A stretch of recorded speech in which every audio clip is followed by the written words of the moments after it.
যেই মেয়েটারে নিয়ে তোমার দাম্পত্য জীবন সুখের ঘর করবা, ওই জিজ্ঞেস করার দরকার ছিল, ঘটক ভাই, উকিল ভাই, বলো এই মেয়েটার যে বিয়া করবো, ওর মা নামাজ পড়ে কিনা, ওর মা পর্দাওয়ালা কিনা, ওর মা কোরআন পড়নেওয়ালা কিনা। কারণ মা যদি কোরআন পড়নেওয়ালা হয়, বাচ্চাটাও কোরআন পড়নেওয়ালা হবে। মা যদি নামাজি হয়, সন্তানটাও নামাজি হবে, ঠিক কিনা? মুসলমান ইমানদার, এবার যেই মহিলা নামাজ পড়ে, আজান হয়ে গেছে, ওর বাচ্চাটাও দেখবেন পরীক্ষা করিয়া আসরের আজান হয়ে গেছে, মা নামাজের মুসাল্লায় দাঁড়ায় গেছে, বাচ্চাটাও কিনারায় দাঁড়ায় গেছে নামাজের জন্য। মা হাত বেইদা ঠোঁট নাড়ায় কেরাত পরে, বাচ্চাটাও মুখের দিকে তাকায় ঠোঁট নাড়ায়। মা যখন রুকুর ভিতরে যায়, বাচ্চাটাও রুকুর ভিতরে যায়।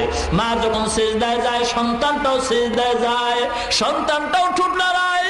আল্লাহ পাকের কুদরতি অন্তরে ডোস মেরে যায়। ডাক দিয়ে কয়, ও ফেরেশতারা, বাচ্চা ঠোঁট নাড়ায় কেন? বলে ওর মা ঠোঁট নাড়ায়। বলে ওর মার কি কয়? বলে ওর মা বলে সুবহানা রাব্বিয়াল আলা, সুবহানা রাব্বিয়াল আলা।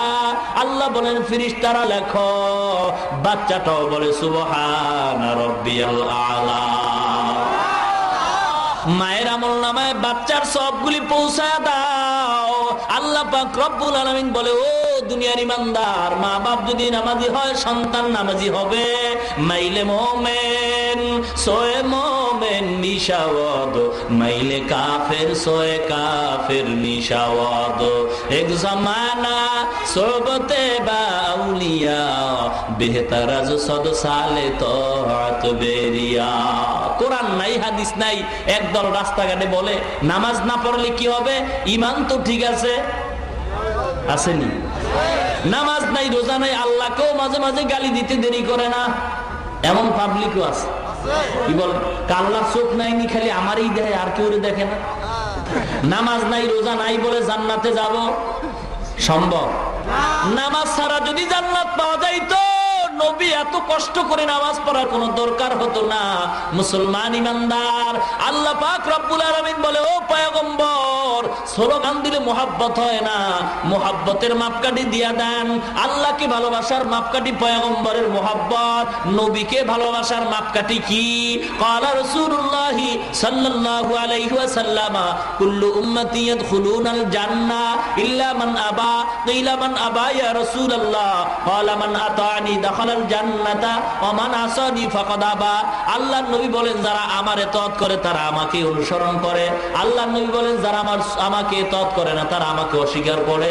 আল্লাহর নবী অন্য হাদিসে বলেন, মান আহাব্বা সুন্নতি ফাকাদ আহাব্বানি, যারা আমার সুন্নাত মানে তারা আমাকেই মানে।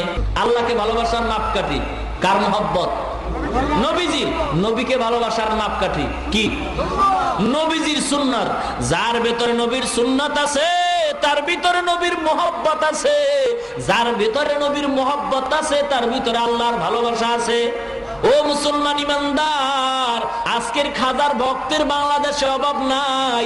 খাজা মঈনুদ্দিন চিশতি রহমাতুল্লাহ আলাইহি হলেন সকল খাজার মুরব্বী।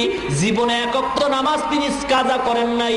বড় পীর আব্দুল কাদের জিলানী রহমাতুল্লাহ আলাইহি জীবনে এক ওয়াক্ত নামাজ কাজা করেন নাই, ঠিক কিনা?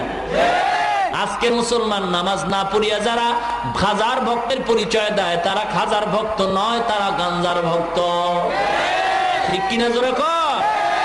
এ সারা বাংলাদেশের ভিতরে, ও মুসলমান, লক্ষ্য করে শোনো মুসলমান, আল্লাহর নবীর সুন্নাত থাকলে বোঝা যাবে তোমার ভিতরে নবীর মোহাব্বত আছে। আজকের নবীর সুন্নতি টুপি মাথায় নাই, নবীর সুন্নতি দাড়ি নাই, নবীর সুন্নতি পোশাক তোমার গায়ে নাই, বোঝা গেল নবীর মোহাব্বত তোমার অন্তরে নাই। বলে টুপি মাথায় না দিলে অসুবিধা কি? আমি বলবো নবীর উম্মত হইয়া টুপি মাথায় দিলে অসুবিধা কি? যারা বলে লম্বা জামা পর না পরলে অসুবিধা কি? আমি বলবো মুসলমান হিসেবে লম্বা জামা পরলে অসুবিধা কি?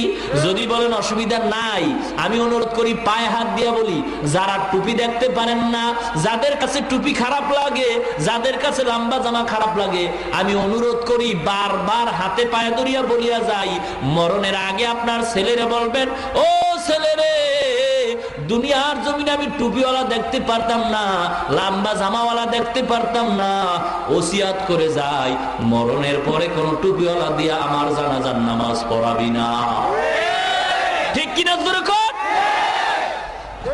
ও মুসলমান, যাদের কাছে টুপি ভালো লাগে না, লম্বা জামা ভালো লাগে না, কোরআন হাদিস ভালো লাগে না, এদের কবরের সামনে কোরআন পড়ে কোনো লাভ নাই, এদের ওসিয়ত করে যাওয়া দরকার, টুপিওয়ালা আমার দিয়া জানাজা দিবি না। মুসলমান ইমানদার, আজকের আল্লাহওয়ালাদের খারাপ ভাবিও না, তবে আল্লাহওয়ালাকে সেটা চিনতে হবে। যার ভিতরে নবীর সুন্নাত আছে, তার ভিতরে নবীর মুহাব্বত আছে। আজকের যেই পীরের দরবারে যাও, ওরে পর্দা যদি না করে সে নবীর বন্ধু নয়। আল্লাহর নবী বলেন, ক্বালা রাসূলুল্লাহি সাল্লাল্লাহু আলাইহি ওয়াসাল্লাম, লা তাআতা লি মাখলুকিন ফি মাসিয়াতিল খালিক। আল্লাহকে বেজার করিয়া কোন মানুষের আনুগত্য করা হারাম। আল্লাহকে বেজার করিয়া, পরোক্ষভাবে পয়গম্বরকে বেজার করিয়া কোন মানুষের আনুগত্য করা হারাম, মানুষের কথা মানা হারাম। বুঝে আসছে? আল্লাহকে বেজার করিয়া কোন মানুষের আনুগত্য করা যাবে না, আল্লাহর নবীকেও বেজার করিয়া কোন মানুষের কথা মানা যাবে না। যাবে কি? আমি আমার মা বাবারে মানি যদি তারা আল্লাহ এবং নবীকে মানে, ঠিক কিনা? আমি আমার মা বাবাকে মানি না যদি দেখি আমার আল্লাহকে এবং নবীকে তারা মানে না। ও মুসলমান ইমানদার, আমার পীরকে আমি মানি যদি দেখি সে আমার নবীর সুন্নাত মানে। যদি দেখি পীর আমার নবীর সুন্নাত মানে না, আমি পীরকেও মানি না। মুসলমান, আল্লাহকে বেজার করিয়া মা বাবার কথা মানা হারাম, আল্লাহকে বেজার করিয়া বাবার কথা মানা হারাম, আল্লাহকে বেজার করিয়া উস্তাদের কথা মানা হারাম, আল্লাহকে বেজার করিয়া পীরের কথা মানা হারাম, আল্লাহকে বেজার করিয়া বিবির কথা মানা হারাম। দাড়ি কাটলে আল্লাহ বেজার হয়, বিবি খুশি হয়। এখানে হবে ইমানের পরীক্ষা। গাছ যদি ভালো হয়, ফল ভালো হয়, সরকার যদি ভালো হয়, জনগণ ভালো হবে। কথা বলে না কেন? ও মুসলমান,